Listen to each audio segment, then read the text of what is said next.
আসসালামু আলাইকুম এভরিওয়ান।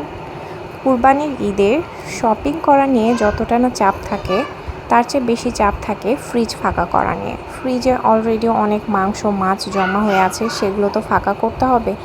তো মাছগুলোকে শেষ করার জন্য আজকে অনেকগুলো মাছের পিস আর মাছের মাথা দিয়ে বুটের ডাল রান্না করব।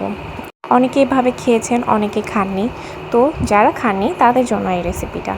তো মাছগুলোকে একটু ভেজে নিয়ে পেঁয়াজ, আদা রসুন পেস্ট, হলুদের গুঁড়ো, মরিচের গুঁড়ো, জিরার গুঁড়া, ধনের গুঁড়ো আর সামান্য এলাচের গুঁড়ো দিতে হবে। সব কিছু দিয়ে একটু নেড়ে চেড়ে এর মধ্যে ভেজে রাখা মাছগুলোকে দিয়ে দিব। একটু হালকা করে ভেজেছি মাছগুলো। এটা হচ্ছে রুই মাছ, রুই মাছের বড় একটা মাথা আর রুই মাছের পিচ।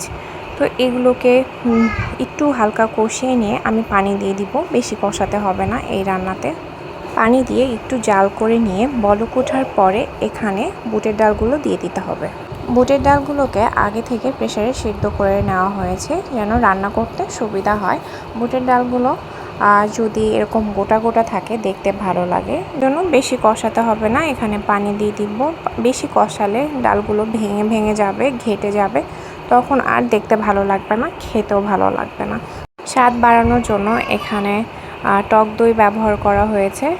টক দই আপনাদের বাসায় যদি হাতের কাছে টক দই না থাকে সেখানে আপনারা দুধ অ্যাড করতে পারেন।